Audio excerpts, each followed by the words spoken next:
नमस्कार, मी आहे मच्छिंद्र टिंगरे. तुम्ही पाहताय जाहीर सभा. मित्रांनो, मी भिगवण प्रकरणातली अत्यंत एक्सक्लुझिव्ह दृश्य तुम्हाला मी दाखवणार आहे. भिगवणच्या प्रकरणामध्ये जे लव जिहादचं प्रकरण झालं म्हणून हिंदू संघटनांनी आक्रमक पवित्रा घेतला. त्याच्यामध्ये महाराष्ट्र ढवळून निघालेला होता. मात्र ह्या भिगवणच्या प्रकरणात आज ट्विस्ट आला. या मुलीनं म्हणजे जे याच्यातली जी पीडित मुलगी होती, सुरुवातीला तिनं जो काही कोर्टासमोर जबाब दिलेला होता, तिचा एक व्हिडिओ व्हायरल झालेला तुम्ही पाहिला होता. मात्र आज त्याच मुलीनं कोर्टाच्या समोर सांगितलं की तिला आई आणि मामांच्याकडे जायचंय आणि त्याच प्रकरणातली ही एक्सक्लुझिव्ह दृश्य मी तुम्हाला दाखवतोय.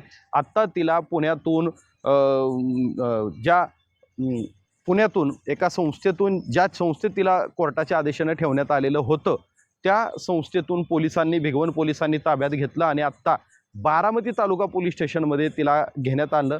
वरिष्ठ अधिकाऱ्यांच्या उपस्थितीमध्ये, इथं सगळे वरिष्ठ अधिकारी होते. त्याच्यानंतर महिला कर्मचाऱ्यांच्या उपस्थितीमध्ये पुन्हा एकदा तिचा एक जबाब घेण्यात आला आणि तिला आई आणि मामांच्या ताब्यात सुपूर्द करण्यात आलं. हे एक्सक्लुझिव्ह दृश्य तुम्ही बघताय. मात्र ही दृश्य पाहत असताना याच्यामध्ये आणखी जी पुढची दृश्य आहेत जे तुम्हाला बघायची आहेत, त्यापूर्वी आपल्याला ही थोडीशी पुन्हा एकदा मी सांगतो की नेमकं काय काय घडलेलं होतं या प्रकरणात. सगळ्यात महत्त्वाचं काय घडलं होतं तर भिगवणमध्ये जे अपहरण नाट्य झालं होतं, त्या अपहरण नाट्यामध्ये दोन मुस्लिम युवकांनी एका मुलीच्या डोळ्यात चटणीची पूड टाकून तिला पळवून नेलं, अशा प्रकारची अपहरणाची तक्रार दाखल झाली. त्यानंतर तिसऱ्या दिवशी त्या मुलीचा एक व्हिडिओ समोर आला. त्या व्हिडिओमध्ये ज्या मुलाबरोबर ती गेलेली होती तो मुलगा शेजारी बसलेला होता आणि तिनं तो व्हिडिओ टाकल्याच्या नंतर पुन्हा एकदा ह्या प्रकरणामध्ये नेमकं हे प्रकरण काय आहे अशा प्रकारची चर्चा सुरू झाली. दरम्यानच्या काळामध्ये हिंदू संघटना ह्या अत्यंत आक्रमक झालेल्या होत्या. गोपीचंद पडळकर, संग्राम जगताप या दोन आमदारांच्या माध्यमातून अनेक काही संघटना आहेत. शिवधर्म फाउंडेशन असेल, त्याचे प्रमुख दीपक काटे असतील किंवा भाजपचे कार्यकर्ते माऊली हळणवर असतील, ह्या सगळ्यांनी पुढाकार घेतला आणि भिगवण पोलीस ठाण्यावरती प्रचंड मोठा मोर्चा काढलेला आपल्याला माहीत आहे. तो मोर्चा झाला. त्याच्यानंतर पोलीस यंत्रणांवरती प्रचंड दबाव आलेला होता.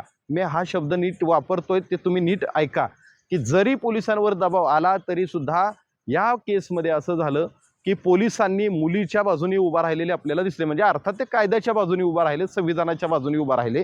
कारण मुलीनं सांगितलं की मी जबरदस्तीनं आलेली नाहीये, माझ्यावरती कुठलीही अशा प्रकारची मिरची पूड टाकण्यात आलेली नाही. आणि मग त्याच्यामुळं तिचा जबाब ग्राह्य धरण्यात आला.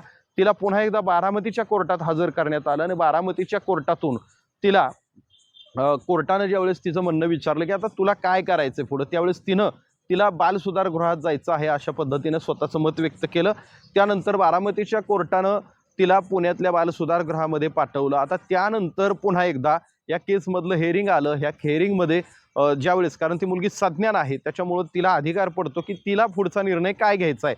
मग ज्यावेळेस तिला बालसुधारगृहामध्ये ठेवण्यात आलेलं होतं त्यावेळेस कोर्टानं तिचं म्हणणं ऐकून घेणं क्रमप्राप्त, म्हणजे कायद्याच्या ह्याच्यामध्ये चाकोरीत राहून कोर्टानं पुन्हा एकदा तिला तिचं म्हणणं विचारलं असता आज मात्र तिनं सांगितलं की मला माझ्या आई आणि मामांच्या बरोबर जायचं आहे. आणि अगदी तिनं आईचं आणि मामांचं नाव कोर्टाच्या समोर सांगितलं, मला कुठं जायचं हेही सांगितलं. आणि ह्या सगळ्या गोष्टी झाल्याच्या नंतर आता तुम्ही ही जी दृश्य बघताय, या दृश्यांमध्ये या बारामती तालुका पोलीस ठाण्यामध्ये तिला आणण्यात आलं, पुण्यातून इथं हजर करण्यात आलं. आणि त्याच्यानंतर तिचा जबाब महिला कर्मचारी, काही महिला ज्या समुपदेशन करणाऱ्या ज्या महिला असतात यांच्या उपस्थितीमध्ये, वरिष्ठ अधिकाऱ्यांच्या उपस्थितीमध्ये तिचा एक जबाब झाला. आणि त्या जबाबानंतर आत्ता ह्या दृश्यांमध्ये बघताय की ह्या तिच्या नातेवाईकांच्या गाडीमध्ये पूर्ण पोलीस बंदोबस्तामध्ये आता तिला रवाना करण्यात येत आहे. बारामतीतून आता ती तिच्या मामाच्या गावी जाईल आणि पोलीस बंदोबस्तामध्ये तिला पोहोचवण्यात येणार आहे.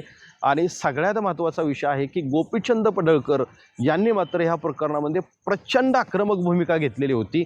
दुसऱ्या बाजूला ज्या तालुक्यात ही घटना घडते त्या तालुक्यात भाजपचेच आमदार आहेत, राहुल कुल म्हणून. राहुल कुल यांच्या मात्र हे प्रकरण शेकताना दिसत होतं. हिंदू संघटना राहुल कुल यांच्या नावानं खडे फोडत होती अक्षरशः. राहुल कुलांचा या मुलाला किंवा या कुटुंबियांना पाठिंबा आहे. कारण आपल्याला सगळ्याला माहिती आहे की हे प्रकरण हिंदू मुस्लिम अशा प्रकारच्या लव जिहाद या सगळ्या विषयाकडे वळालेलं होतं.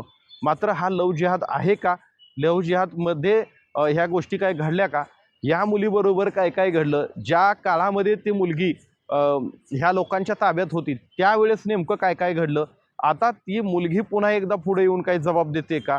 तिच्याबरोबर ज्या काळामध्ये ती मुलगी त्या युवकाच्या ताब्यात होती त्यावेळेस काय काय घडलेलं होतं हे अजून अद्याप आपल्याला कोणालाही माहीत नाही आहे. कारण ज्यावेळेस ती मुलगी समोर आली त्यावेळेस काय झालेलं होतं, तर तिच्या डोक्यावरती हिजाब घेतल्यासारखं अशा प्रकारचं ती ओढणी जी होती तिची ती तशा पद्धतीने घेतलेली होती. त्याच्यामुळं काही आक्षेप घेण्यात आलेले होते, काही वेगळे प्रयोग झालेत का, तिला टॉर्चर करण्यात आलं का, असे आक्षेप नोंदवण्यात आलेले होते. मात्र आत्ता पोलिसांच्या समोर तिनं काय जबाब दिला आहे हे अद्याप माहीत नाही आहे. मात्र ही दृश्य पुन्हा पुन्हा तुम्हाला मी दाखवतोय की एक्सक्लुझिव्ह दृश्य आहेत. तिला आत्ता आई आणि मामाच्या ताब्यात देण्यात आलेलं आहे आणि आता ती मामाच्या गावाकडं पोलीस बंदोबस्तामध्ये रवाना झालेली आहे. याच्यातल्या पुढच्या घडामोडी काय घडतात हे आपल्याला पाहावं लागेल.